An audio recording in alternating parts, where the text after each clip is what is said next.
outside of the viewports.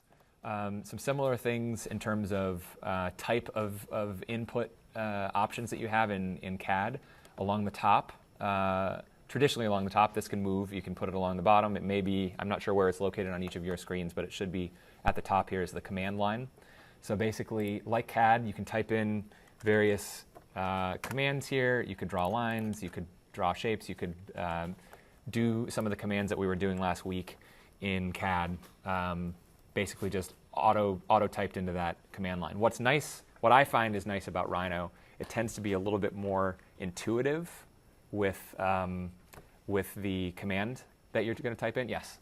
There is also something about the units that you have to synchronize with the Rhino and AutoCAD or no? Yes, absolutely. Yes. So we'll talk about that in a second. So the units that we set up last week for the CAD drawing, that should still be the case in the drawing that I provided you guys.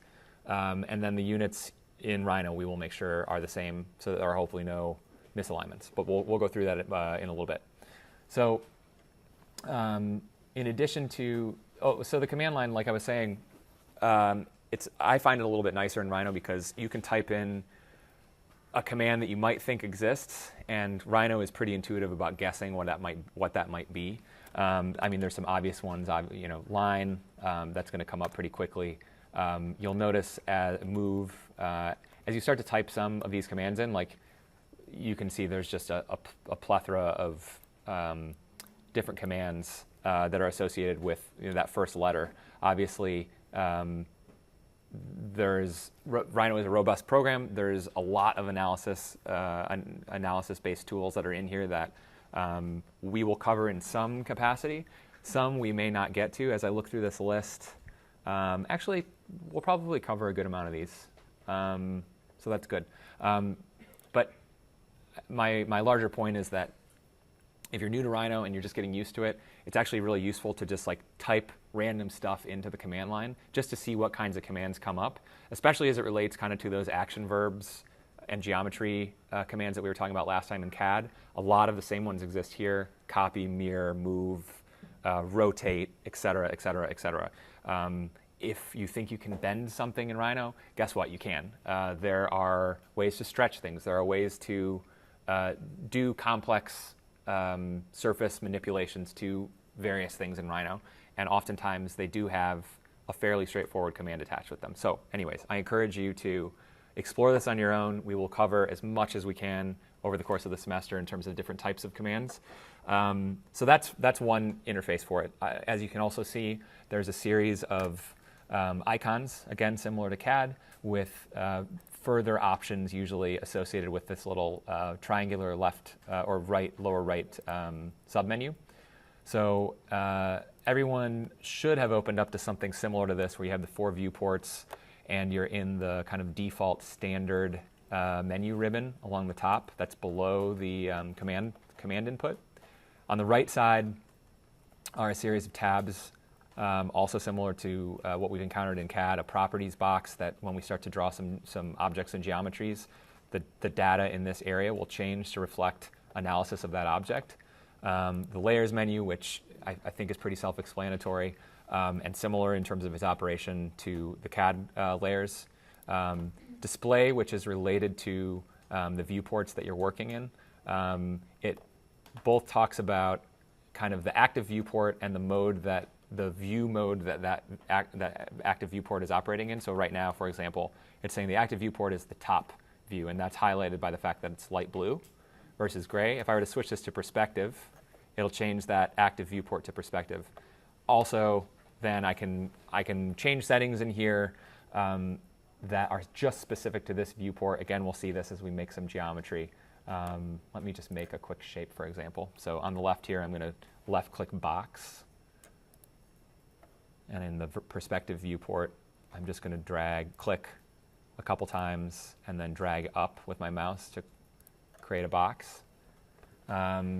So basically what this is showing right now is that every viewport is showing this box in kind of it's a wireframe view. And you can see that that's verified when I'm clicking on the active viewport display mode. It says wireframe. So that's just showing that It's just showing the edges, basically, of the object that I've made. There are multiple ways to view geometry in Rhino, and especially as it relates to solids. There's a few good display modes that are, I think, more useful than wireframe, one of which is just shaded.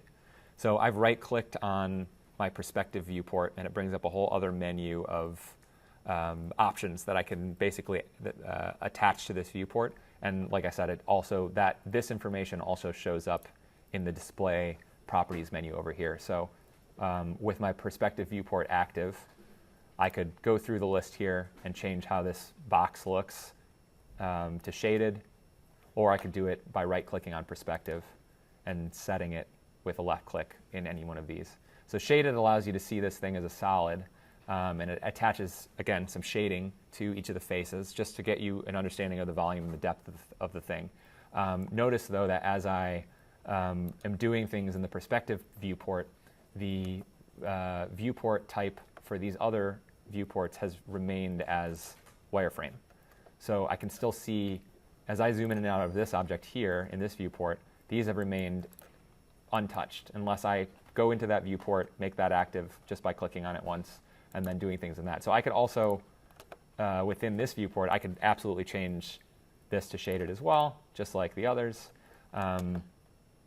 What sometimes is useful is to actually look at multiple types of views, multiple types of display for the same object in different viewports. So you're understanding multiple types of data that you're kind of rotating around in the scene. So oftentimes, and again, it depends on the model and the level of the detail and what you're working on, but these kind of orthographic projections, these flat views of things, will tend to be wireframe or ghosted view or something a little bit more analytical. And then perspective view, oftentimes, this is just my personal preference, I'll put on shaded view or ghosted view. We can see ghosted view here to give it a little bit more of kind of a, an aesthetic, volumetric kind of polish to it, which is just helpful in helping us visualize stuff. So the ghosted view you'll see, as opposed to the shaded view, it gives you some depth, some shadow, but it still lets you see the kind of the other side of the shape. It lets you see the other lines. So the surfaces themselves are kind of somewhat transparent versus the shaded view, which is solid. There's a series of other possible views, some of which I think are more useful than others. X-ray view is as if you were to basically remove all transparency from or all opacity rather from the face, but shadows remain. So it's attempting to give you depth, but it's also in the same kind of level of weight, making all the lines kind of the same. Again, these different types of views are useful in different modes. I think the most commonly used ones tend to be shaded, ghosted, and wireframe. The rendered view can become useful and will become useful later in the semester when we're attaching materials to the scene, when we're adding lights. That's something a little bit down the road. Also, Rhino, in Rhino 5, they started to do this. So this version of Rhino, a couple years back, they started to add these other views: technical view, artistic view, pen view, which simulates like a paper texture on the background. I find these a little bit cloying, but sometimes they are useful. There's a quick rendered view, but sometimes they're useful for a study image that you want to look a little bit more polished, or to have, again, kind of like a faked line weight attached to it. So this is like mimicking, kind of outlining the shape that you're making. Again, I find kind of the texture itself a little bit annoying, but to each his own. As you choose to navigate the interface, like you may find one that you're really comfortable with, and that's great. So for now, though, for today, we're just going to kind of keep the view defaults as they are. Other than in perspective view, I think we'll keep that on shaded. Any questions so far, just on general interface?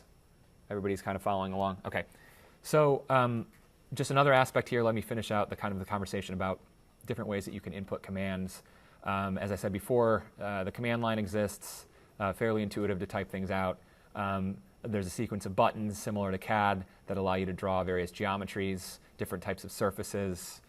different solids. If I were to left click on this triangle for the box, it brings up cylindrical shapes, spherical shapes, pyramids, pipes, etc.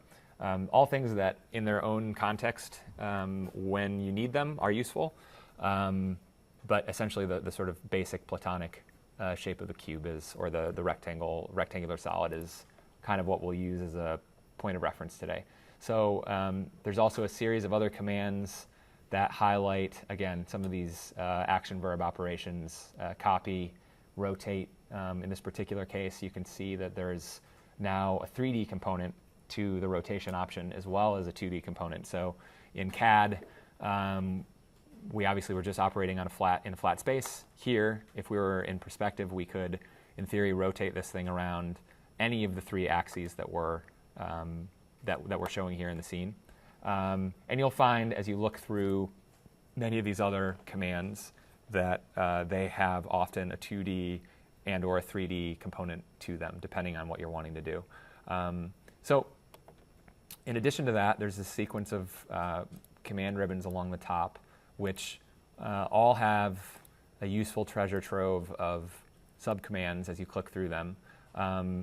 Some are related to, again, kind of display. As we were going through it manually, you can click the icon for these things to change the viewports. So again, there's, just like in CAD, there's multiple ways to input information. There's the selection ribbon, which is actually very useful. Oftentimes, what I'll find as you guys get more used to the program is being able to isolate different types of selections. Is intuitively that's obviously helpful. I think you'll find that oftentimes typing these commands out will serve you a little bit faster. Although there are some of these kind of more obscure selection commands that may not be initially intuitive to type out. So this is a good place to check, like, okay, I didn't realize that I could select all the objects inside of a boundary curve that I've drawn in the scene, or the select by circle rather than a rectangular selection.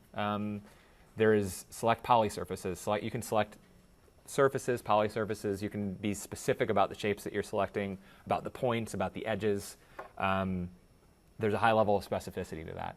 So in addition to this, and we'll go into more detail on a lot of these ribbons, more likely in future classes. I'm just going to get the basics down today. But after the standard command line, which is opening a new file, saving, exporting, printing, etc., some basic zoom, pan, and kind of rotate around the scene commands,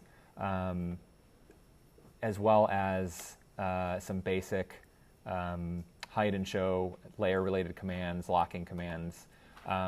These are all generally able to be found in the more specific views, or ribbons rather. This is just pulled out some commonly used, useful commands that, again, I encourage you to kind of poke at on your own time. If we're not able to cover a lot of them today or in future classes, we probably will at some point in the next several weeks. But if we don't, again, I encourage you to kind of look at it on your own. So the C-plane is an immensely helpful, but sometimes tricky to understand drawing tool, drawing aid in your drawing. The C-plane, as we've drawn it, or as it's shown currently, is the gridded box with the various colored axes that are shown on it here. And there's a C-plane associated with every drawing projection in the viewports that we're looking at.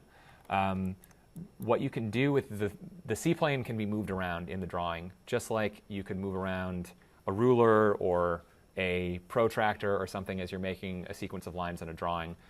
It allows you to very accurately draw in different levels of 3D space on a shape, or draft a new shape like in place, rather than starting everything from scratch at 0, 0. The C-plane lets you draw something flat out in the middle of nowhere, again with a high level of accuracy. So I'm not going to go into detail on C-planes right now, but we will definitely be covering C-plane manipulation and use as we move forward. It will be very helpful for you guys. It will be useful for your modeling of any complex geometries as we approach them in the future. But but the basics to understand are that this can be moved around and associated and or reoriented to help you draft basically in the model. Set view is fairly self-explanatory. There's a whole plethora of, again, zooming in on objects similar to in CAD, zoom selected, zoom extents. There is the ability to move your camera around and toggle different views. You can save views in Rhino, which again, we'll cover that in more detail as we get more into some of the rendering kind of approaches, where you'll want to save one kind of perspective or a particular view that you want to return to. So a couple other things here regarding other ways to input. There's also at the very top pull-down menus that are just lists of the various commands and subcommands. So, but as you can see, these are repeats of some of the icons that we're seeing in the ribbons and that we're seeing along the side. So for example, our box command in Solid, that corner-to-corner height is the sequence of just clicking this button here. If I click this button, that's what it's asking me to do. Corner height to get that box. So again, looking at all these in different ways, like I think reading through the top list of menu items can help illuminate some of the commands that do exist that you might not think are out there. And then just the different ways that Rhino understands the sort of verbal analysis of different commands. So again, all these are found, you can type these in, you can find them in icons. I think today we're going to generally be typing stuff in or clicking buttons. So let's just double click on perspective real quick here. So like I said, you can do very similar things as you can in your CAD workspace. You could, in Rhino, there's a little bit more kind of ad hoc intuition as it relates to moving objects around in the scene if you so choose. We can move this object that we've created with a good level of accuracy if we type move, M for move, or you can type in the full word. And similar to CAD, choosing some sort of base point and then an end point that you want to choose. Notice that I have ortho selected just like in CAD, so there's I'm only going along kind of the 90-degree angle perpendicular to my base point. So I could type in at this point, I could type in a distance. This is also going to rely on whatever our unit system is. So in this case, it's telling me that my unit system is basically feet because, well, I'll show you. So let's type in units. Let's get on the same page about this as in CAD. So as you can see in units, there's model units and layout units. Let's just stick to model units for the moment. After I typed in units, just if anybody had a question about that. So this is what you should see. Whether it's actually in inches or not, I'm not sure, but change it to inches. And let's just, for the sake of our clarity, visual clarity like we did last time, let's change the distance display to feet and inches. And it's okay to keep the display precision at 1 foot and, or 1/4 of an inch. So let's click OK. Okay. So like I said, when you're moving around in Rhino or you're operating on an object, you can move it, you can operate on it in several different ways, you can draw it in several different ways. If I wanted to, I could just select this object. Yes, question? Does it not matter what the tolerance is at? It's okay if the tolerances are 0.01 or whatever they're at right now is probably fine. Mine is at 1. Yours is at 1. Let's just have it be the same as what I have mine at. Absolute tolerance. 1/4, right? Yeah, the display precision can be 1/4. And if you just mimic what's on the screen here for the tolerances so there's no confusion, absolute tolerance 0.01, relative tolerance 1, angle tolerance 1. So for this class, we're going to work with die scale, right? Generally for this class, this is the default file that we'll probably be opening. Yes. I got a quick question. Yes. So when you change units in Rhino, like you go from like inches to feet, Mm-hmm. or you have geometry, Mm-hmm. it automatically changes it too? So I was just about to go over that. So basically, and this is it's a good observation. So let's say that we have, I guess we can use this as an example. I'm going to move my box back to 0, 0, 0, 0, x, y, and z versus the 0, 0, just 2 zeros in CAD. Although CAD, as many of you know, has 3D inputs, we're just not going to ever really associate ourselves with that in this class. So I have this box at 0, 0. I'm in inches, but say I change my units to feet after I've made some geometry. So this can get tricky if you're not careful. So I switch it to feet. I'm going to click OK, and it's going to prompt me. It's going to say, wait a second, model units are changing from inches to feet. Do you want me to scale the model by this factor? So that basically what this is actually doing is it's not changing the size necessarily of, well, I'll just walk you through it.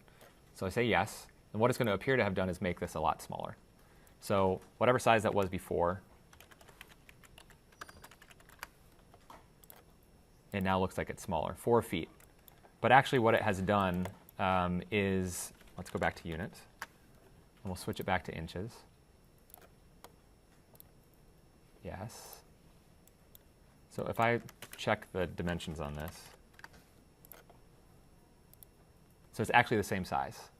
It's just been reoriented in the scene to be associated with the grid size changing to reflect the scale that was input. So basically, where it doesn't necessarily change the size of the model, but it will change like where the model thinks it's oriented in the scene. So for example, let's say that you modeled this way out in space, part of a larger model, and then you realize you need to switch your units.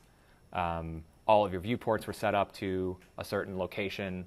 All of your plots were set up to a certain location. As soon as you change that unit scale, all that viewport information is basically lost because it's rescaled how it's understanding the scene.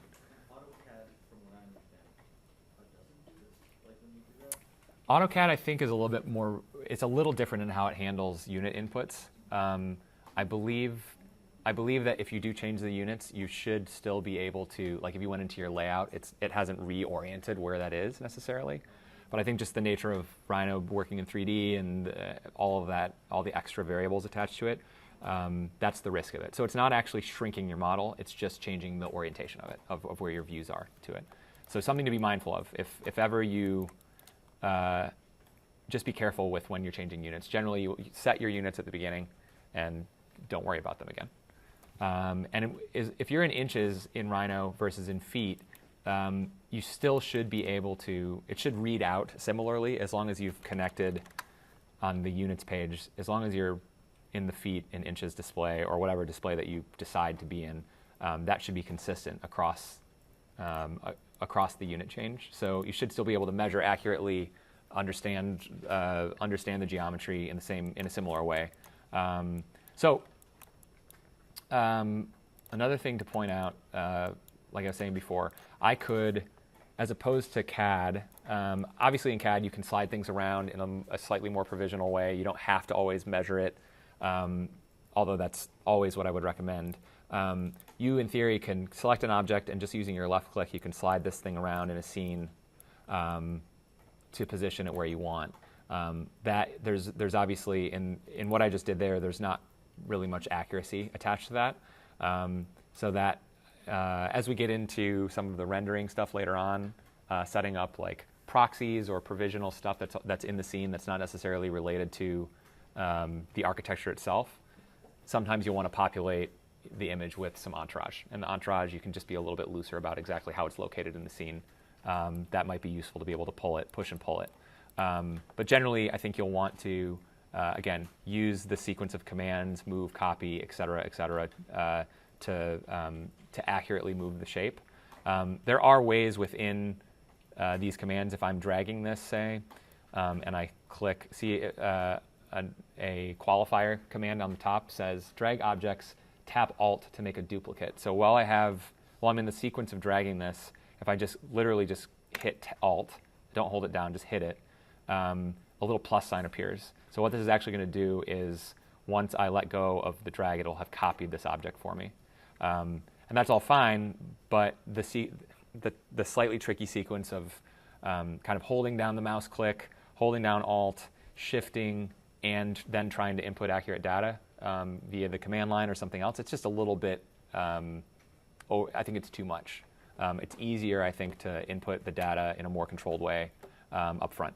So That said, though, there are other ways to operate on these geometries. You'll notice that in this file, what was already clicked, similar to CAD, was an OSnap, object snap menu here that's already turned on. It may not be turned on your scene. If it's not, click, it'll be in gray down here. And then when it's turned on, it'll basically highlight, a little bit different than CAD, where CAD will make it a kind of a blue lit up image if it's activated. This just kind of bolds the text and lightens the background. But so that basically will allow this sequence of sub options to show up for end, near, point, etc. Kind of very similar to CAD. I mentioned before I had my ortho turned on. So while I'm double clicking here to go in and out of viewports, double click viewport to go into it. Say I was drawing a line. Oops. Say I was drawing a line and I started at 0, 0. Make it 5 feet. And then I want to rotate that line. I could type rotate and then use the base point here, and it's gonna let me, if I'm in ortho, just like before with these other objects, it's going to constrain that to certain cardinal dimensions or orientations rather. But just like in CAD, if I hold down Shift, I can temporarily bypass that the lock basically. So I could orient this however I'd like in the scene if I'm already not deciding I want to just say an input for it, a degree input. So and then the same goes if ortho's turned off. Obviously I'm allowed to just kind of free orient the location of where I'm going to click the second point. If I click Shift and hold that down, it'll put me into a temporary ortho mode. So that's going to be true for most of the operations in the scene as it relates to ortho. Grid snap, similar to in CAD. If I have grid snap turned on, what should happen is if I move this object, it's only going to clip to the grid lines. Sometimes that can be useful. Generally, we're operating in subtleties and odd distances and measurements that don't hold to the inch line. So I would generally recommend to have grid snap turned off, or else it's going to cause you a headache. Then we'll come back to planar in a little bit, but smart track is what kind of similar to the extension lines in CAD, actually very similar to that. Basically, if you've created a piece of geometry in the scene and I want to create another one, I'm drawing another line, it'll let me drag these things extended off of various control points of interest so that I can be accurate in my drafting. Gumball then it's an interesting feature. And this is to your preference if you want to use this or not. It's powerful. Basically, if I turn Gumball on and I select an object, a new kind of extra set of data is attached to that object. And these are a sequence of potential commands: move, rotate, extend certain aspects of the shape in terms of where its faces are located, that are kind of visually embedded into the object. So if I decide that I want to move this in the vertical direction, in the z axis, I could click the blue click the blue arrow rather, and I could either input or actually just drag with my left click up or down, and it will move the shape for me. If I click it, it should let me move it a specific distance. So it's moved it 5 feet up. Click it again, I can move it -5 feet, that'll move it back down. So that's actually, it's a quick way to quickly move around an object in the scene or operate on geometry. Similar to the vertical, I can drag it left or right along the y-axis or along the red x-axis. And again, I have the ability to input that information more specifically if I choose. There's a sequence of other kind of sub-commands that are attached to this. If I click on this over here, it actually lets me essentially scale this. I can make copies of this, again, given prompts in the command line. I can do this in all the directions. And again, if I decide that I want to be specific about how much this object would grow, say I want it to be a foot longer in each direction in the z-axis. Actually, that is not what that did. That extended it even further. But basically, you can input these things directly into the kind of gumball commands and see it in just a more visually kind of intuitive way. You can also adjust where the C-plane is located. As we mentioned, you can rotate the object. Again, you can rotate it by the same kind of set of parameters as what we were doing when we actually typed rotate in. If I have ortho selected and I click shift, it'll turn ortho off and I can rotate it around. It'll let me rotate in any direction I want, in the Y, the X, or the Z direction. So it's just it's like a command center for different simple commands you can perform on that object. My personal preference is to not use gumball. I find it distracting when I'm moving around in the scene and I'm selecting a specific piece of geometry, and then this large extra set of operators comes on top of it. This is not an indictment of gumball. It is a powerful tool, and if you decide in the course of your workflow that you are comfortable using that, then by all means go for it. I just would caution against, again, like my kind of freewheeling drag to move an object, or if you're not careful and you're not inputting specific information, just clicking it and moving it with your eyes. Like it's a good way to just get a hang of the 3D interface.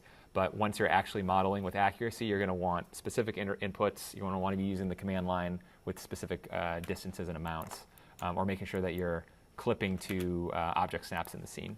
So I'm just going to move my object back to 0, 0, just so that we're all on the same page. And I'm going to turn gumball off just for the sake of this session.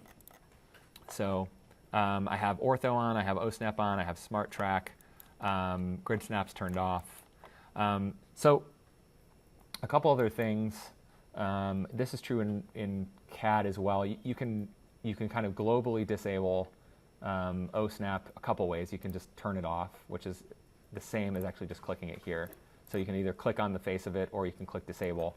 And honestly, the usefulness of this is, say you're in a command and you need to specifically move something, but there are object snaps everywhere that you don't want to have to unclick. You can briefly turn it off while you're in command, get the object to where you need it to be, and then turn the object snap back on.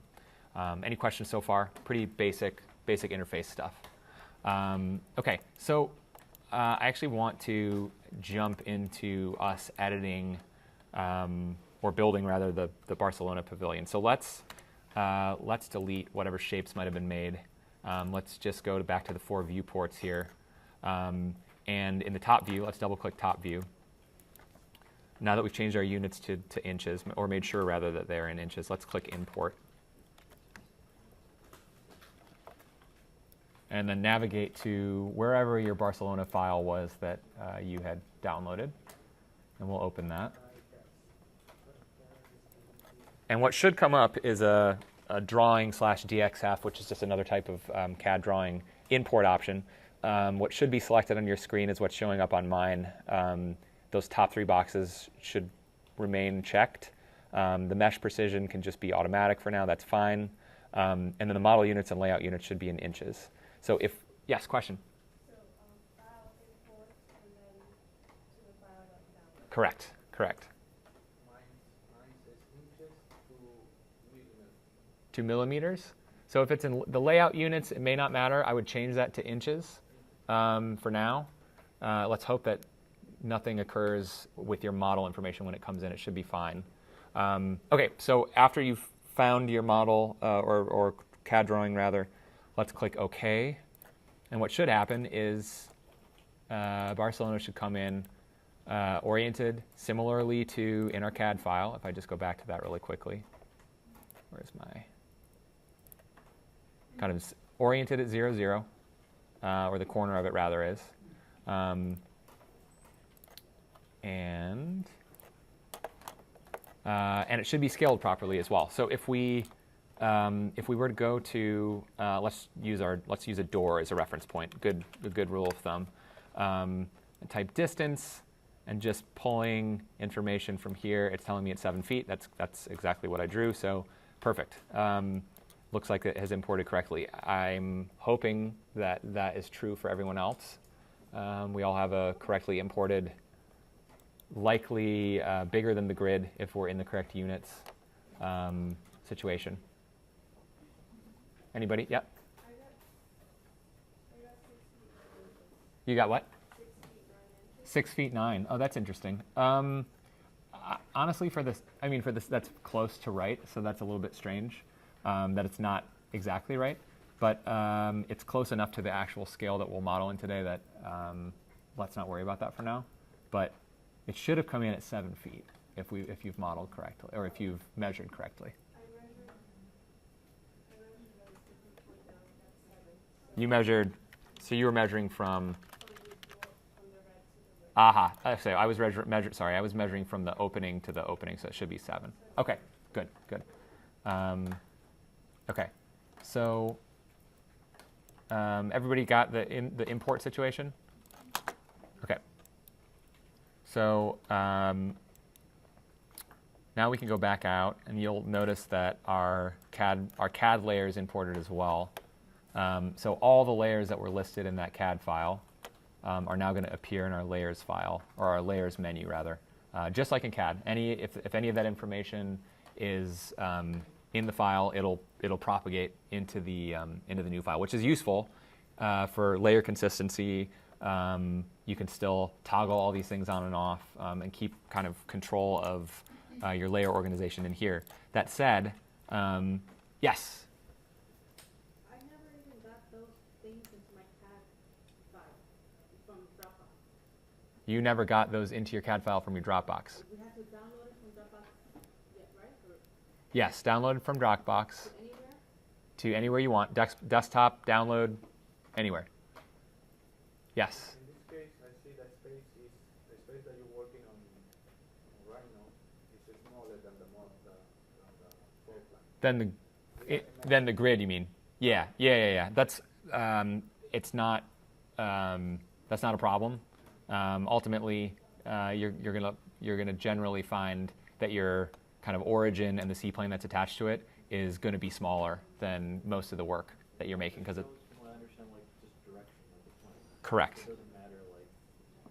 That's right. It's a snapshot of what the rest of the world is spaced as. That's right. And I mean, this literally is the C-plane that I was talking about earlier, the construction plane. We can move this around in a few minutes just to show that it's to that point. It's not a hard and fast rule that it needs to be located at this point. In fact, it will need to move around to aid in your drawing endeavors as we kind of get into some more complex modeling. So another thing that you'll notice here is that the geometry that came in from CAD has the same level of kind of joined or unjoined integrity as what occurred in CAD. Yes, question? Yeah, sorry. Every time I'm trying to download it, it's telling me I have to give it a description or something, and then it says save and close, and it closes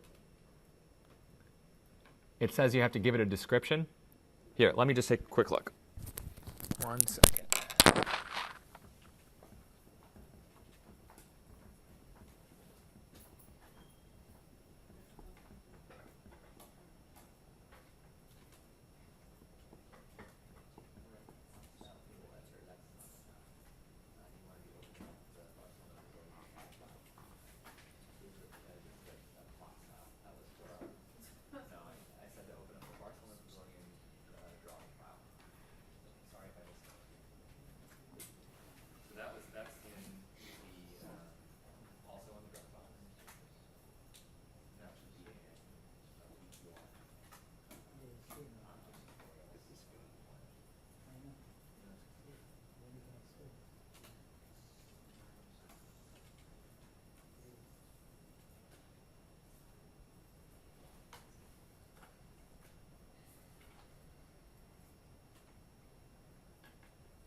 You're looking for the .dwg file.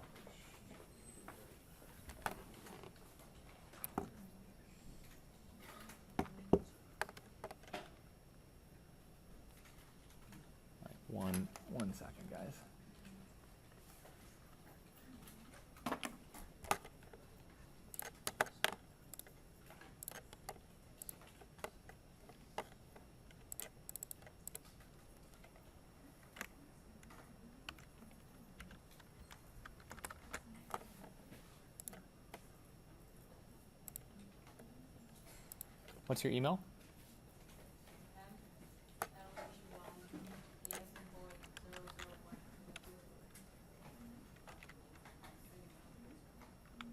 .001 at Gmail.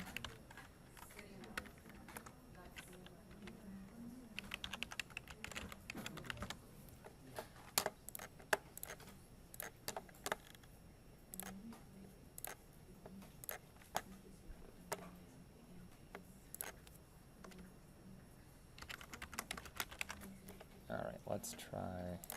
Hopefully that worked.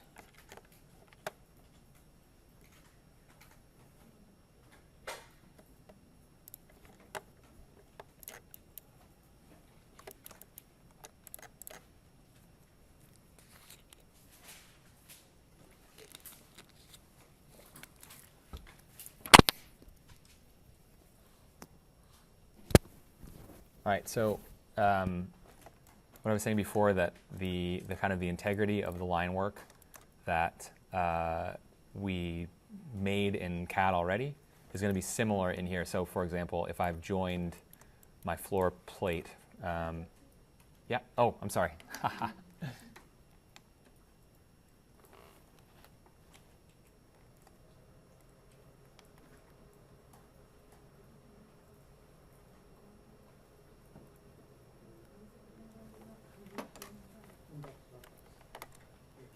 All right. So the floor plate, for example, is a closed line. If I were to go to the properties box that I had mentioned before, as I mentioned, when nothing is selected in the scene, it's just showing like general camera information. So as I rotate around the scene, it's showing me the XYZ location of my camera. It's showing me a target point that you can control these things as we get, again, into setting up cameras and views and things for rendering later. We'll address that. And it's also just telling me that the perspective projection is what's turned on. As soon as I click an object in the scene, it's giving me detailed information about that object. So just like CAD, once I've selected something, in this particular case, the floor lines, it's telling me that it's a closed curve. It's telling me the layer that it's located on, and a few other features that are not relevant to the modeling right now. But basically, this is just like what we had drawn in CAD, down to the closed shapes, which is useful for when we're actually going to start to make some 3D shapes out of this stuff. So what I want to start with is actually, let's just go back to our layers, and just for the cleanliness of the model today, we're going to make a few 3D specific layers that I'm just going to double click these default layers that should be in there. Let's just do like a 3D underscore floor, 3D underscore walls,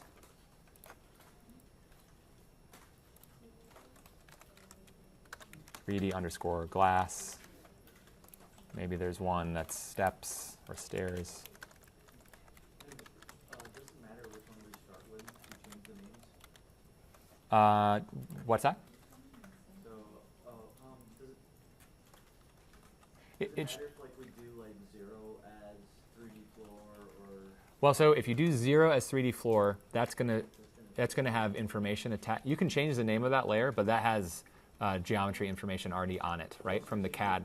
I'm changing layers 1, 2, 3, 4, 5, which are default to like an opening up of a Rhino file. Yeah. So the reasoning being, I just want to keep the CAD layers right now as their own separate 2D information, so that I can toggle that on and off if I want to, and make sure that the new geometry that I'm making is not like a copy or on a layer of other line work.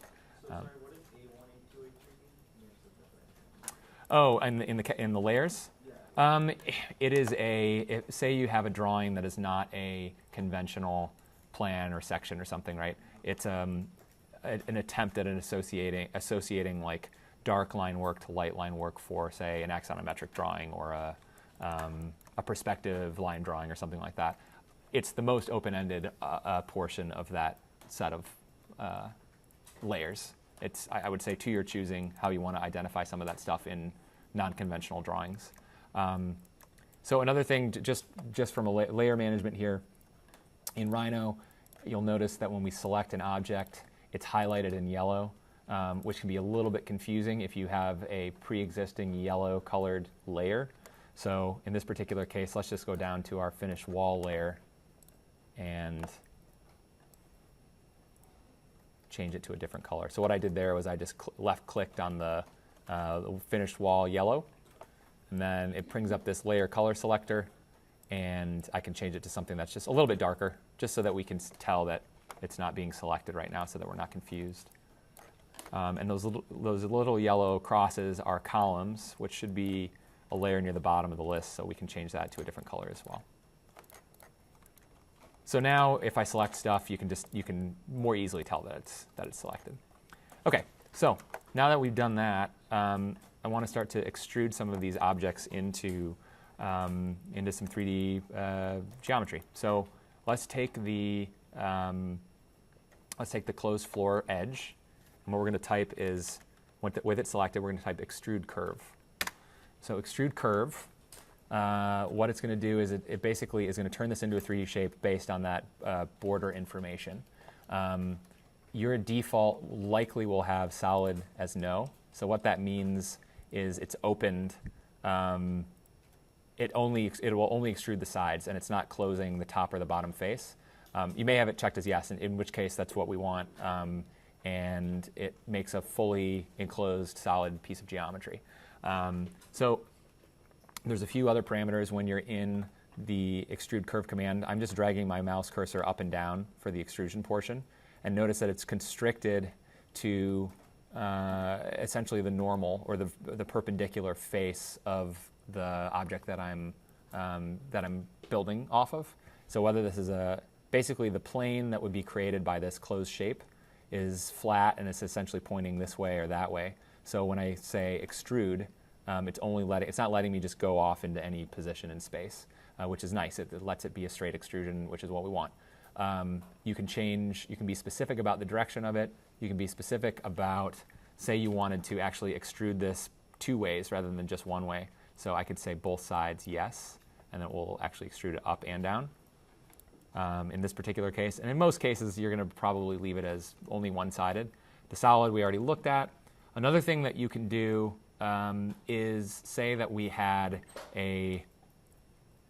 I can just do it here. We can delete the input. So basically, what will happen is after I created this new solid, the outline shape of the floor will be deleted. So in this particular case, I don't find that super useful, so I'm just going to click through this and then arbitrarily click down so that we just can see what this looks like completed. But you'll now notice that there's no longer a blue outline shape there. It's been deleted. This is useful if you're in a scene and you are creating multiple pieces of three-dimensional geometry, and you're using, say we have a line, and we've extruded this line up into a plane, and then we want to turn this plane into a bigger 3D shape. So I could type, yes, question? No question? Okay. Yeah. About the floor. Yep.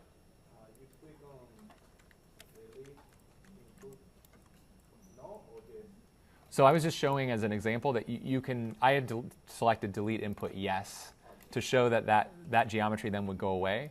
But in this particular case, we want to keep that. So when we go through that command again, extrude curve, make sure that it's solid, delete input no, and then the other ones we can keep as they are. So now, kind of just in the orientation of the direction that I want, I can put in, I'm going to put in 4 feet. And you also notice that when I put in 4 feet, it extrudes up in the positive direction. If I had typed in extrude curve and typed in negative 4 feet, it'll go down from the 0 point. So you can be very specific about the directionality of the shape that you're making based on based on the orientation of that object. So that's something also that we're going to talk about in a second here. But basically, I want the extruded down version, or you can just move it down if you had extruded it first up. You can just move it from, basically if it's here, you can move it down to there, so that we can still see all of our line work here. I just wanted to complete my thought very quickly on where the delete input portion of this command comes in useful sometimes. Say we've extruded a curve from some plan geometry.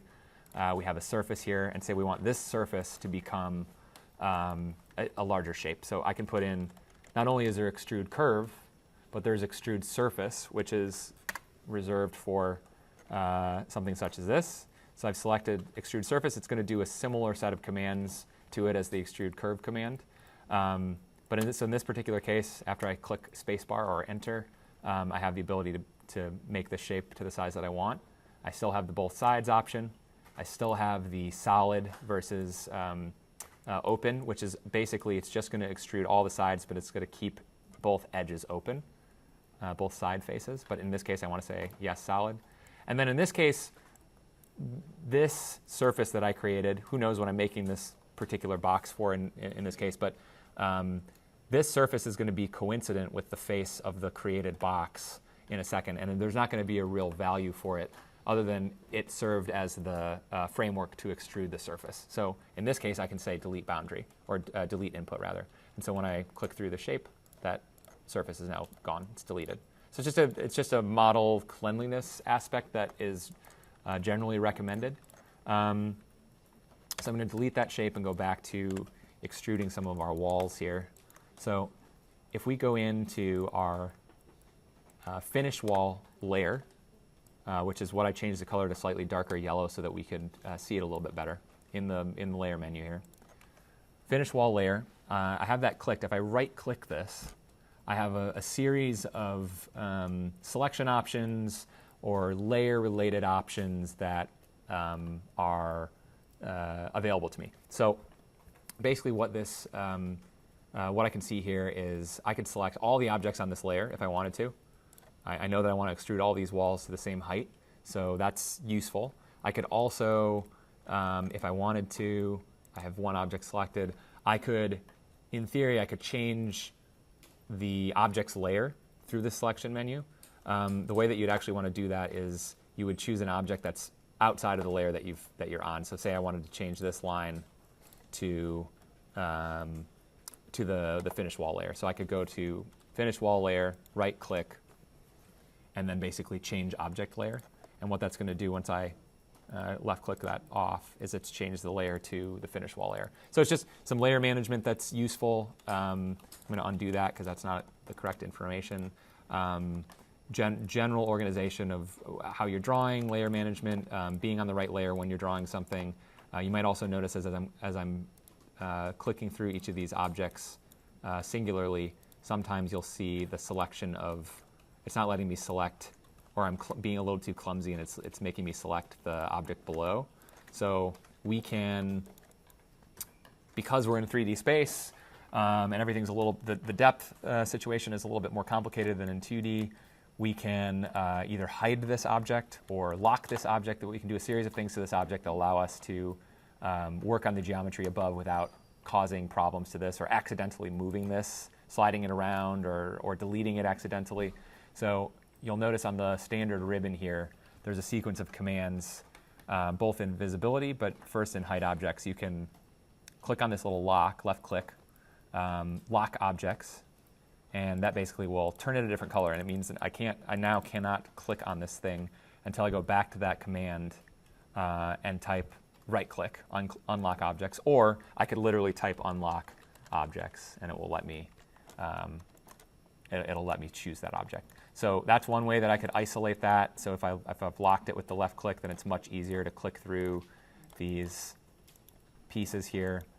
Another way I could do it is I could hide this. So within the visibility, the light bulb menu, in the cascade, which is the little triangle submenu, there's a series of ways that you can show or hide objects. So one that's particularly useful, in this particular case, we're just hiding a selected geometry. So let's say left click the hide objects, and it's going to prompt us for the select objects to hide in the command line. We choose our object that we want to hide. We click enter, and that lets it go away, but it's not deleted. It's just hidden. So if we were to type show or go to the light bulb here, show objects, left click, it will let us, it brings that back for us. So another way that we could do this is, say we wanted to, well, I'll get to that in a minute. So there's some visibility and locking related options to just clean up our ability to grab different geometries in the space. So for right now, I'm just going to lock this. And I'm going to finish going through and selecting these heights, or these lines rather. I'm also just going to go ahead right now and add to my selection the columns. So in this particular case, I had manually selected multiple shapes from the finished wall layer, but then I realized that I also wanted to select shapes from the column layer.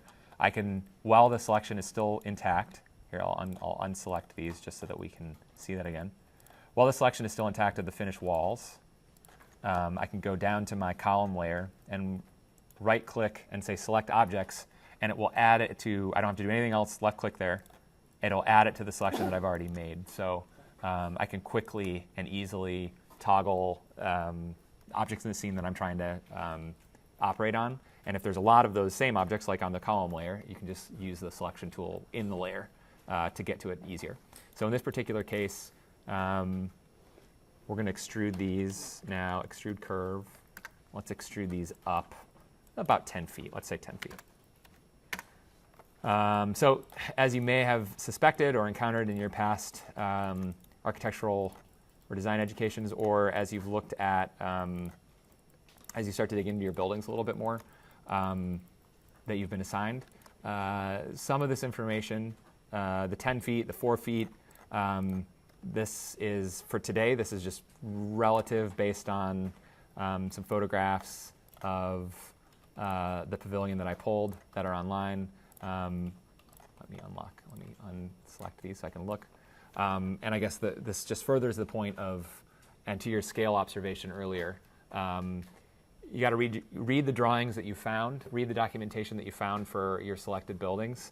You're not always going to find, you're almost always going to have holes in that information that you're going to have to make connections about, using your intuition, using other objects in the scene that you can scale to, using proportion of, say, a person or of a door or of the size of a tile or something else that you can get a reference from, that you can kind of give your best guess to model this, to model what you're modeling as correctly as you can. Because ultimately, the documentation for a lot of the buildings on the list, I think with a little bit of searching is pretty good, but there's always going to be holes. And there's always going to be spots where you're going to have to make some guesses, you're going to have to assume certain things. And that's, I think, where the photographic support helps a lot. So for today, the height of this is going to be 10. And we can continue to add some of our glass walls. How about we do that next? In this particular one, let's extrude this wall up, also 10. You can either type in 10 feet at this point, or since you now have geometry that's created in the scene that's at that height, notice that our smart tracker will find those endpoints and let you connect to something that's not necessarily right in plane with it, or rather adjacent to the object. It's in plane with it at the top of it if you find the right endpoint. So use the model to your advantage. Use the existing geometry to your advantage to be accurate and to be consistent. Let me make sure that this is maximized. So in this particular case, let's make sure that these also our layer management is good here. I'm going to unlock this base layer and make sure that in the properties box, we've put that on floor. And that is a terrifying color. So let's change the color of the floor to something a little bit easier on the eyes. The walls, we'll do the same thing and change the color to something a little bit lighter, but then we'll select these walls, minus that one, because we know that that's going to be glass. And in the properties menu, you can change it to 3D walls. And again, say this wall we missed, or was on a different layer, say it's on the door layer or something. We want this wall to be on this layer. We select this object. You can do this multiple ways, but one way within the layers menu is on the layer that you want this object to go to, right-click it, and just say change object layer. And then you're good to go. And you should be able to do that also just in, if if you type, change layer, there's all kinds of ways to type it out. I believe there's a button for it as well. There's a series of helpful shortcuts that we can talk about when we talk about aliases, which are essentially your personalized list of shortcuts in the model, similar to what you could do in CAD. A little bit more intuitive, I think, than in CAD, but we'll talk about that a little bit later. So let's get this guy on our glass layer. And let's make that color glass a little bit nicer as well. And then finally, let's get our columns. Let's select our columns. Oh, so they're no longer 2D information, they're 3D information. So right now I'm just gonna select in 3D here. Another way I could select these is if I go back to and this is where multiple viewports helps.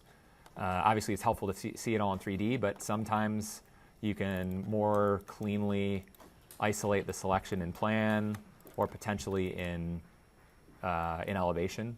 An example in elevation might be say that we see these two sets of columns in a line like we see here. Obviously, in this elevation, we're only seeing the one side of them because we're basically looking at these columns from this perspective, basically, right? So, but this is advantageous to our selection endeavor because I can click. I know where the other columns are, so I can click from left to right and just select those objects. It looks like I actually accidentally selected some line work as well, so we'll deselect that. But now if I go back to 3D, it should have selected just those columns. So you can use the orthographic projection windows to your advantage to both select objects, edit objects, and then also analyze work that you're doing in 3D that might be tricking your eyes. Especially if you're in one kind of angle for a long time, you might draw something and think that it's snapped to the right thing, and then suddenly it's all out of whack, and it's actually the points are all over the place because it's been snapping to the wrong stuff. The orthographic projections will help with quality control, basically. So basically, you selected stacked geometry. I did, yes. I don't understand why, when it didn't do it right, why the walls don't get selected. Because there's like a wall in front. Yeah. So in this particular case, the reason being is because I'm in a wireframe view here. Yeah. So because two reasons. Wireframe view will let you choose objects behind something else if you can select that whole object without selecting the edges of the object in front of it. Also, so that's also what's happening with the right to left click, right? Or the left to right click. So if I do that again and I start my selection from left to right, it basically is only going to select an object that's fully within the cursor window, right? And that's why it's actually grabbing some of this geometry on the ground, because in plan, my selection is actually all the way down the line there, right, of that wall. So again, just different ways to kind of control and be accurate with what you're modeling. So I've now moved my columns here. I have my columns selected. I'm going to put those to let's make another layer. Let's do 3D structure. Why not?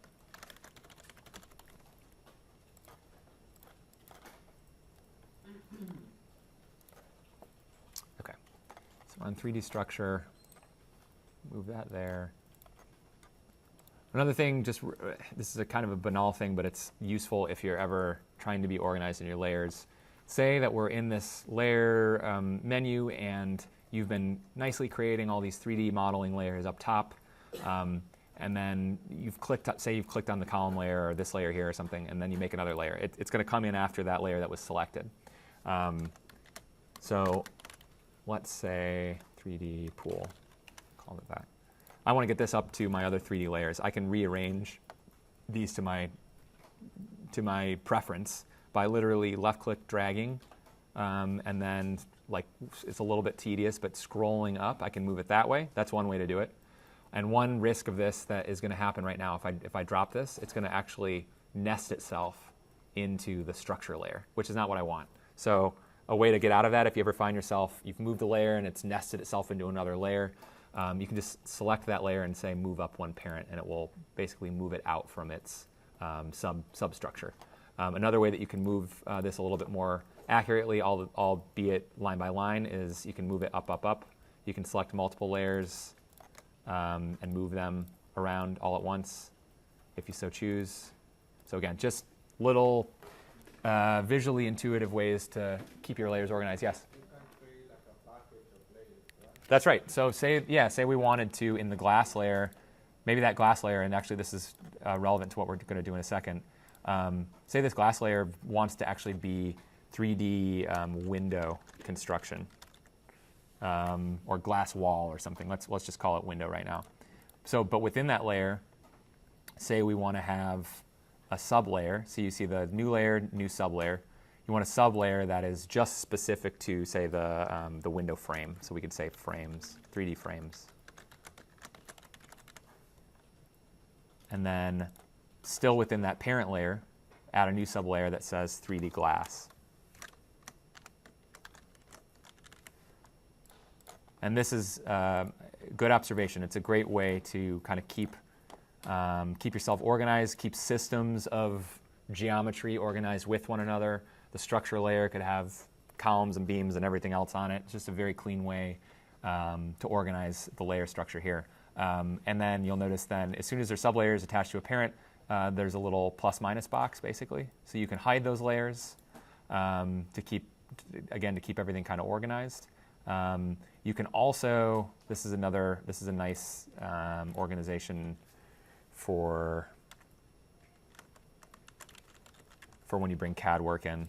2D line work or CAD or something, let's select all of the layers that we had brought in from CAD that we're not using in 3D right now, basically. So I created a new layer called 2D line work. I left-clicked S column, and then I scrolled up to the 5 or def points, and while holding Shift, left-click again, so that you can select all those layers, and then I just manually drag this down into the 2D line work layer. And what that has done is it's created, the 2D line work has become the parent layer, and now I can just shut that down. It keeps all my 2D line work organized, but it's much simpler and visually easier to navigate over here than it was before. There was a lot of layers. So that's just a nice, clean way to do that. Yeah? But when you select a line from the 2D lines, right? Yep. You gotta basically move it to the 3D, and basically the three, for example, the 3 floor, right? It become a different layer than. Well, so, right, 2 parts to that. There's all of the line work that I brought in, I've kept as 2D layer So you line gotta work. respect those lines and keep it the way. I'm respecting those lines. I'm keeping them, yeah, absolutely. Just in case you need to go back and extrude something again or pull other information out of that, and that the 3D information is not the only object you're going to make from that. You want to probably keep that. So you don't use the 2D line layers to extrude it, right? You can use it as a base, but then as soon as basically it will extrude to the layer that you have chosen during that command. So right now, every command that I've been doing that we've made new geometry from, I just have the default layer selected. And that's not probably the best workflow. If you're really on top of it, you are thinking, okay, I'm going to be making my plinth next or my wall next. I'm going to switch to the wall layer preemptively so that every wall that I extrude now from curves is automatically on that wall layer. I'm simply staying on default right now to show you guys how to navigate to different layers, associate different properties with things. But that's right, all of the base line work is still intact. And then it's just easy to also, once it's in this parent layer, easy to turn off, easy to turn on, very clean. Okay, so let's zoom in real quick. What time are we at here? 10 after 5. Okay. So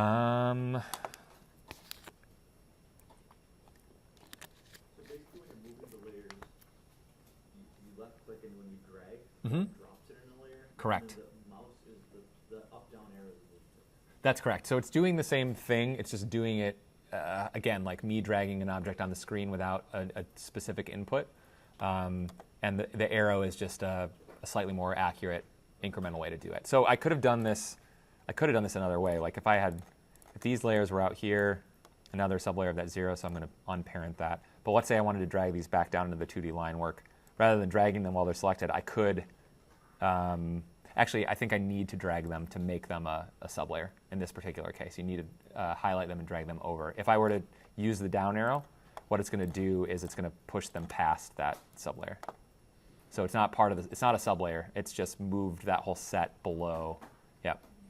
So you need to actually drag it, and you'll get that little like gray kind of broom-shaped icon that tells you that it's a layer inside of another layer, basically. Okay.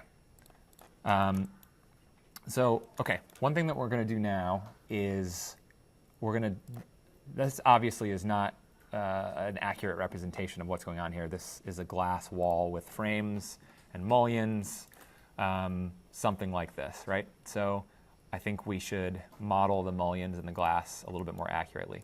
But using this as a kind of a base point for our drawing, I'm actually going to isolate this surface so that we can draw on it with a little bit more accuracy and less visual distraction. So with that object selected, I'm going to go to the visibility menu and go to invert selection and hide objects, this little black, yellow light bulb. And what that's going to do is it's going to turn everything off in the scene except for this one object. And so obviously you'll notice too that all of my layers are technically still turned on. It's just that these are hidden in the scene. If I toggle these on or off, it's not going to matter right now because all that stuff is hidden. So this is you'll see here in a second, this is a quick, easy way to isolate a geometry, work on it in the scene, and then repopulate the scene with all the geometry that you hid. So what I want to do is use this as a reference point to draw a set of mullions. So we can do this a couple ways. One way that we can do it is let's divide up our glass so that it is kind of following the spacing of these. These look like they're about 3 feet, maybe a little bit less. So I'm going to type divide. And what this is going to do is it's going to ask me for a reference line, a curve or an edge that I can divide up into a sequence of smaller segments, or at least have a series of reference points at those division points. So in this particular case, I'm going to select one of the lower edges of my rectangular solid here, and I'm going to click Enter or Spacebar. So right now, I could guesstimate based on the length of this surface, and because I already divided this up correctly in the previous class, that there are 9 segments. But if you didn't know, if you just had a random length of object and you didn't know quite how many you wanted to divide it up into, you could go about this a couple different ways. So splitting this, dividing this into an equal number of segments is the default command for this, or the default input for this command, and that's what it's saying here. Number of segments. It's going to take this line, no matter the length, and it's going to divide it into 9 exactly equally spaced segments. Say, though, that we didn't have any idea how many segments we needed to divide it into. So we know that it wants to be equally spaced, but we don't yet know what that metric is. So knowing, though, that we think that it's a 3-foot width to the glass, or something close to that, we could click this sub command that says length. And within that, we can say, okay, along the length of this line, I want you to actually divide this at 3-foot intervals all the way to the end, and then let's see what's left over, and then we can kind of extrapolate from there how accurate we were. This is a little bit piecemeal and clunky compared to how you'll probably do this in the future, but it's just to illustrate the different types of input for this command. So I type in 3 feet in the command line, and then what it actually has done is populated that edge with a sequence of points that if I were to measure the distance between them, they're all at 3 feet apart, except it appears that this one's a little bit closer to the end because ultimately this was not a perfectly divisible by 3 edge, right?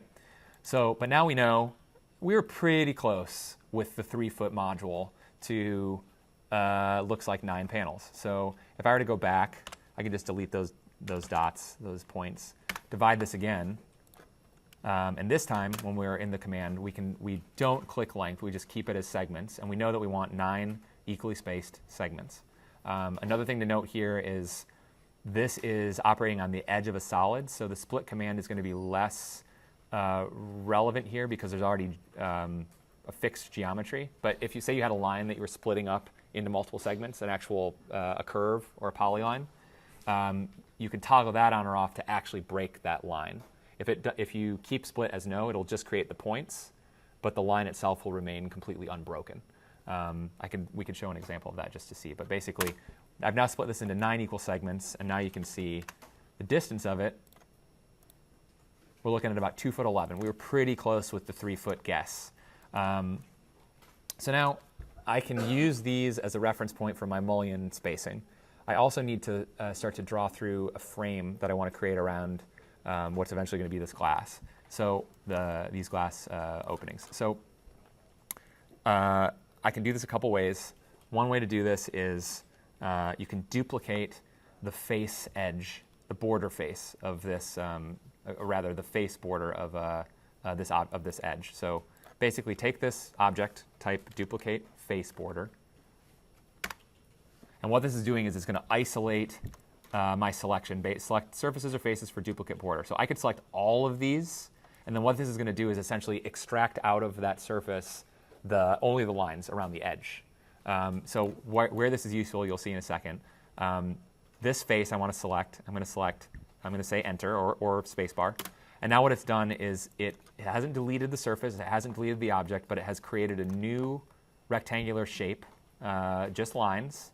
If I were to move this here real quick just to see, that is literally just the extracted edges from the shape, okay?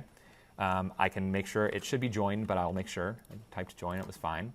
So another thing to quickly note here, say you have multiple objects on top of one another and you want to make sure you're selecting the right one, I'm going for that line and suddenly the selection menu is showing me that there's a extrusion beneath me, which is that rectangular solid, and there's the curve. So as I hover over each of those options, it shows me kind of in a pink highlight. You guys can see that, good. Which object I would select if I left click this. So sometimes there's multiple pieces of information on top of one another. You want to be able to cycle through that selection menu quickly. This will do that if there's duplicated geometry or overlapping geometry. So in this particular case, I want to select that curve. And what I want to do here is actually, I'm going to offset this curve to start to define the edge of a frame. So I'm going to type in offset. I'm going to notice that the orientation of this closed shape forces the offset either up or down in the kind of the vertical in the Z direction. And in this particular case, looked like by those pictures that mullion looked like it was about 2 inches. So we're just going to say 2 inches. And just like in CAD, depending on if you're hovering above or below, I'm going to select below, left click, and then it should have created a offset surface, or an offset shape rather, that is aligned with that base shape. So now I basically have the outline of my frame. So from here I could extrude this if I want to. Extrude curve. Looked like our wall was actually a little bit thicker than what the overall depth of those mullions was from the pictures, but we'll just match it right now. So extrude curve based on, I selected both of those curves. So if I just had selected one curve and typed extrude, like we were doing before, it's going to create a solid without an opening in the middle, right? But as soon as I select another curve, Rhino's smart enough to understand, or thinks it understands that what I want it to do is create a solid inside the boundary of this space, right?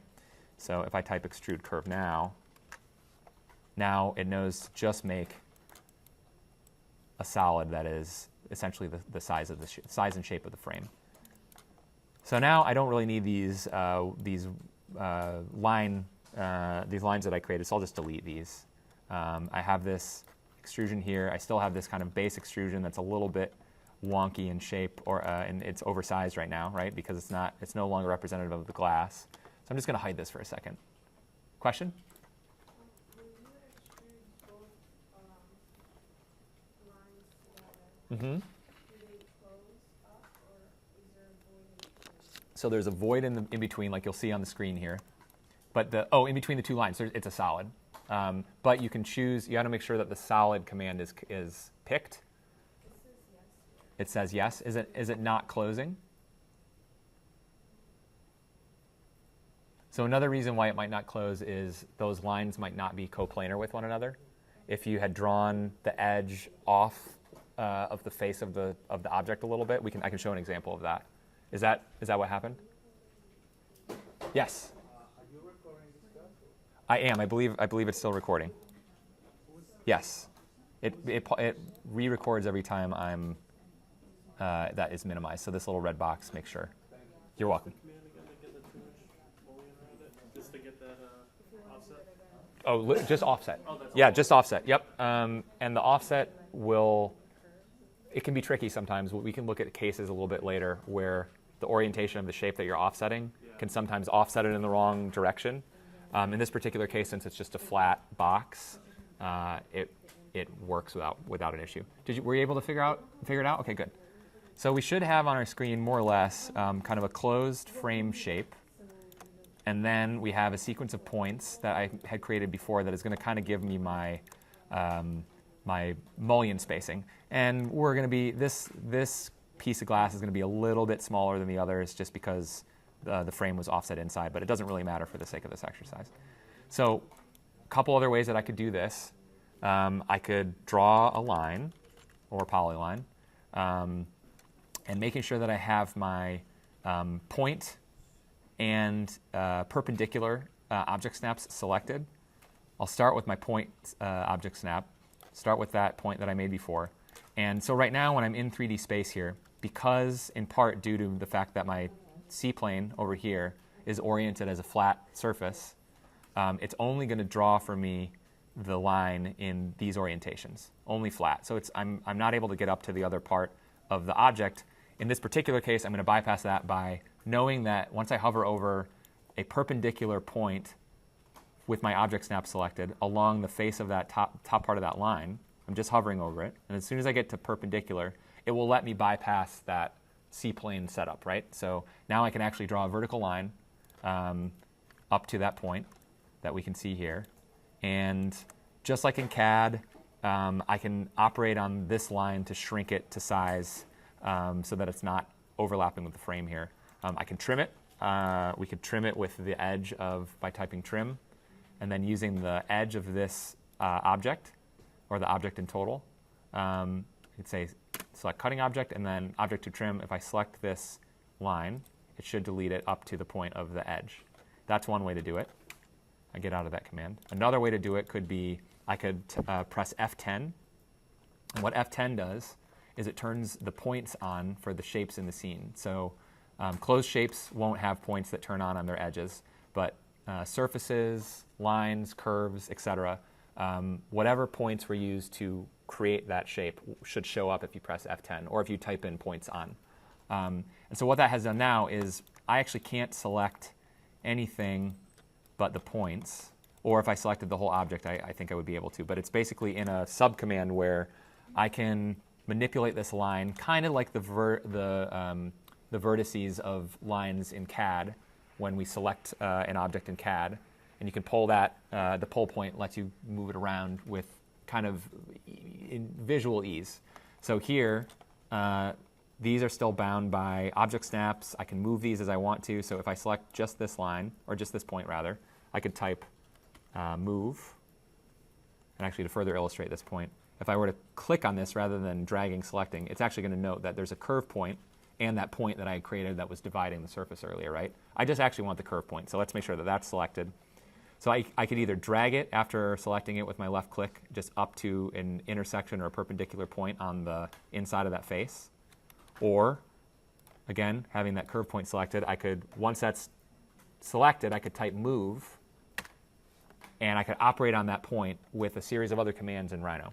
So in this particular case, then I can move it very accurately up and down itself. So I'm just going to basically set that line inside of this point.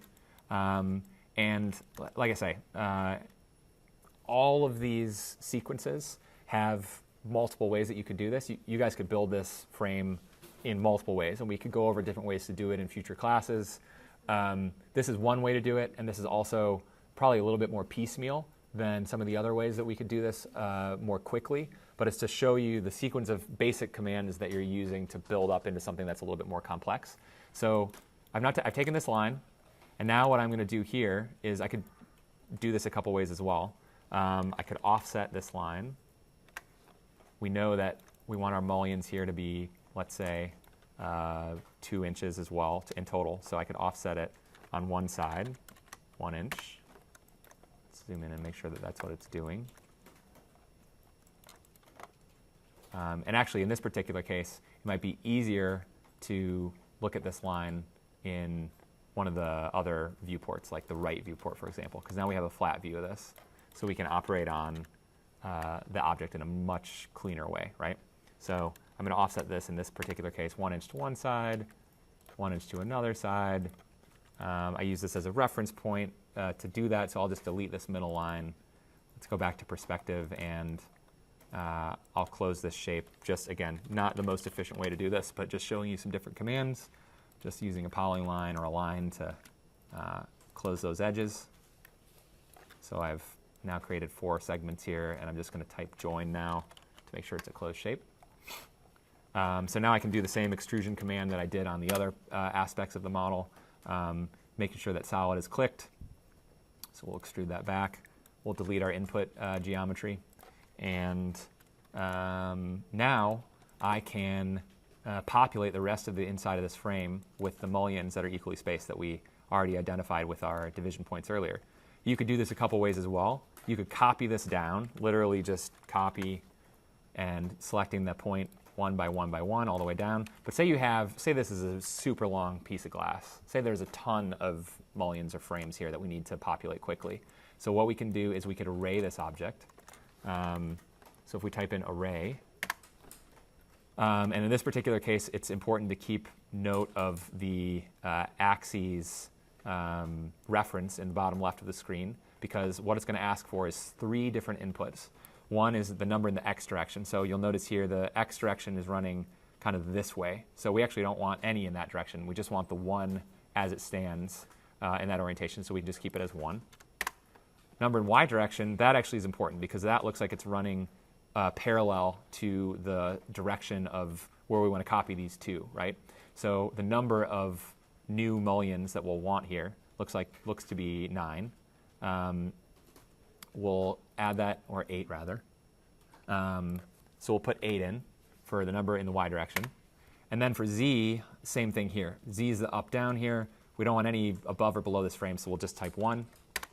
And then the y spacing is going to be the length. Let's use our point-to-point split here. So let's use our first point right underneath the first mullion we made, and then drag it over to the second point.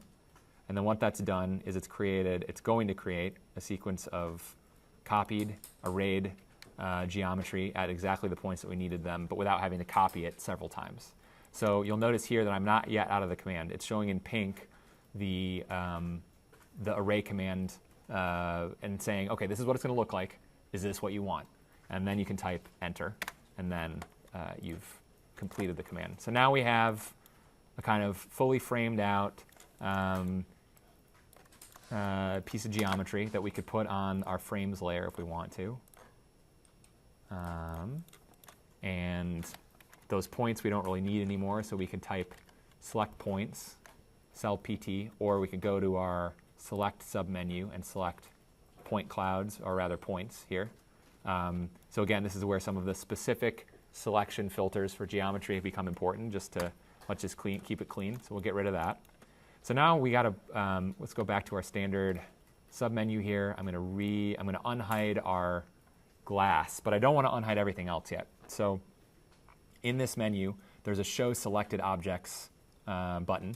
Rather than just show all objects, which is the full light bulb, show selected objects is the one that has the little kind of toggle points around the edges. So we select that. What that's going to do is it's going to show me every object that I have hidden right now, but it's going to let me, before I'm out of the command, choose only the objects that I want to show back up in the scene for the moment. So I've just selected this one. I'm going to press enter, and then it's basically let me dig into the hidden depths, pull out what I wanted, and then keep everything else isolated and clean. So that was in the visibility menu, the show selected objects. It's the light bulb with the little toggle points at the corners. Yeah. So basically, if I could already click that again, that's going to show me. I'm still in the command. I'm not out of the command yet. It has noticed that the geometry that we've been working on and that wall that I just unhid is hidden now because that's separate from this selection. That's a shown object. Say though I want to add this wall back into the what's visible right now. So I select that wall, could select this column, and click enter, and then just those objects show back up. So now that I have this piece of geometry back in my scene, I could either, he was my reference point for drawing this set of frames. I could delete him. I could also manipulate him to become the glass inset in the frame here. So another command that is very, very useful in Rhino, can be a little dangerous, but is useful, is scale 1D. So let's type in scale 1D. And what we're going to do here is, with this object selected, it's going to ask me for an origin point, similar to our scale command in CAD, and similar to the 2D scale command and the 3D scale command that's going to scale things proportionally. This is just scaling things in one direction, basically, one axis. So I'm choosing this reference point, and then I'm going to choose the same face other corner. And then after selecting both, now I'm just dragging my mouse here. I can essentially stretch this thing to fit what I want. So I can have it be aligned to the inside of the glass here if I want to. I could press spacebar to sort of reinitiate that command. Notice too that after you've completed a command, if you press enter, spacebar, or by default right click right after you've completed that command, it will re-enter that command again. So be careful sometimes. You could have deleted something and then you click spacebar and it starts deleting things. Thank God for Control Z. So I'm just going to scale 1D this object into place. And again, this is not necessarily the most efficient way to resize this object, but it's one way to do it. Another thing about scale 1D that's different than, say, the stretch command in CAD. Stretch, if you recall, we were selecting specific vertices of an object, and then you can drag those vertices left to right or whatever you want to do with them, but it keeps the rest of the geometry intact. Scale 1D is a little bit more dynamic than that. It lets you, say I wanted to choose the midpoint of this object. So I'm going to hover over this until I find the midpoint of this vertical. And now if I choose an edge point as my second reference, if I pull this down, it's not just pulling this side, it's actually pulling both sides. Oops, I typed scale, sorry. I didn't mean to type that. Scale 1D. So it's actually pulling both sides up and down. So if we look here, I can operate on both sides. So it's just a little bit more efficient. So I'm pulling that to the inside edge of the frame. I know that that's the same on the bottom. And then the last thing I'll do before I do another command to this is scale 1D in the middle point here so that we can just thin this glass up because it's clearly not this thick. Let's say it's 0.5 inches on both sides, 1 inch total. So it's about like that. So now you'll notice that in our sequence here, I'm also just really quickly here, I'm kind of zooming around and a little bit clunky and offset. If I select this object and type ZS, zoom selected, it just reorients me to whatever object I'm in. It resets the center point of my zoom to this object. And then once I zoom out and in, it's not, it's a little bit more forgiving rather than just sliding me all over the place. So that's pretty useful. Something to notice here is if we were to zoom in on this little edge, wherever the glass is meeting the mullions here, it looks like there's this geometry that is, I'm just going to zoom in on this a little bit more. There doesn't appear to be an actual clean line there. It actually just looks like these are actually two pieces of full geometry crashing through each other. So sometimes that's fine. Generally, though, you want to clean that up. You want to work with surfaces and edges and lines and solids that actually meet up at a discrete point, both for drawing representation purposes. You'll find this later when we export work from Rhino, make 2D and put it into CAD or into Illustrator, for example.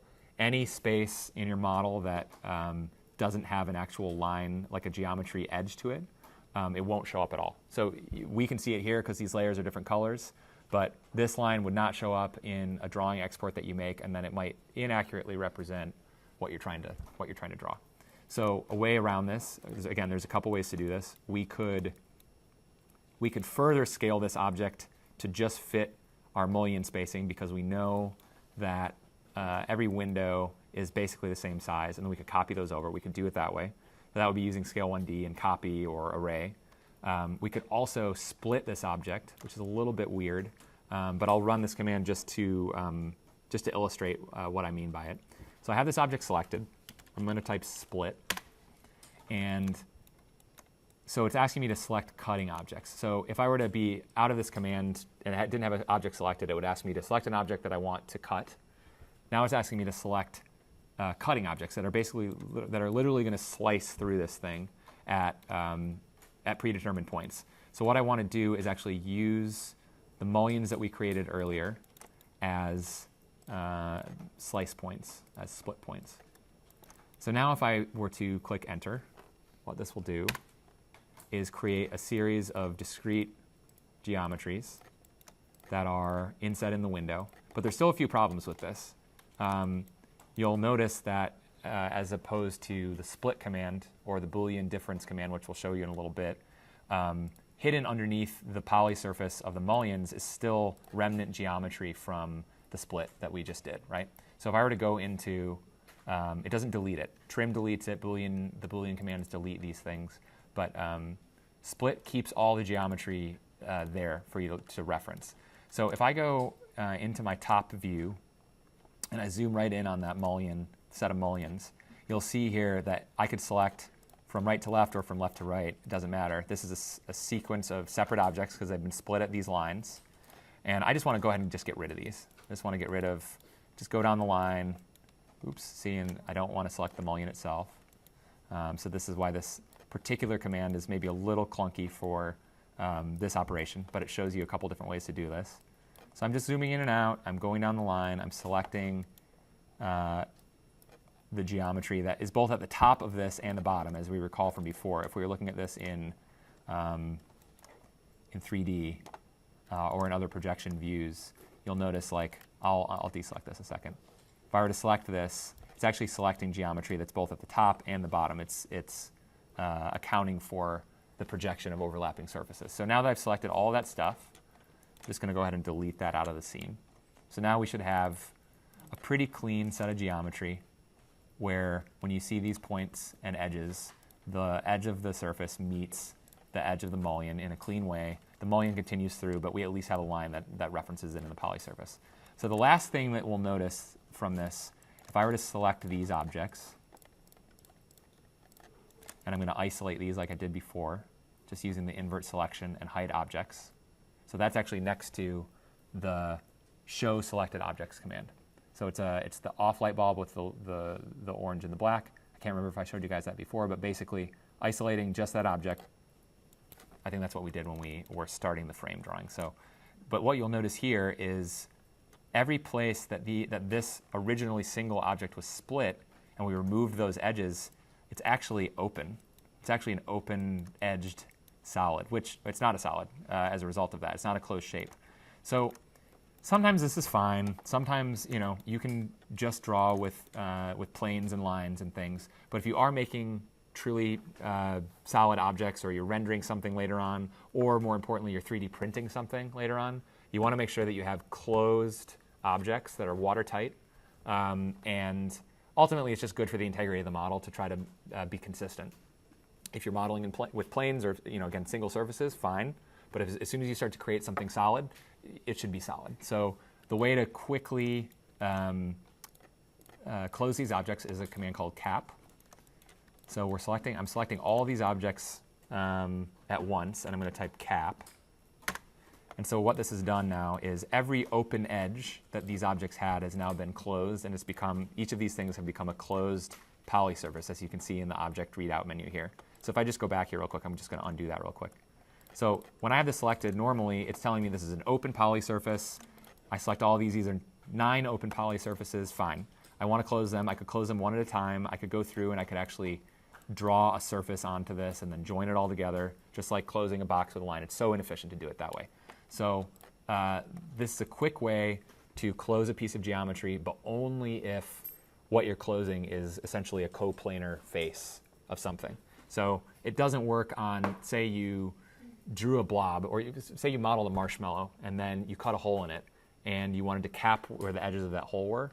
Because the bulge of that shape is not coplanar with itself, it's not a flat shape, it won't be able to, this command won't work.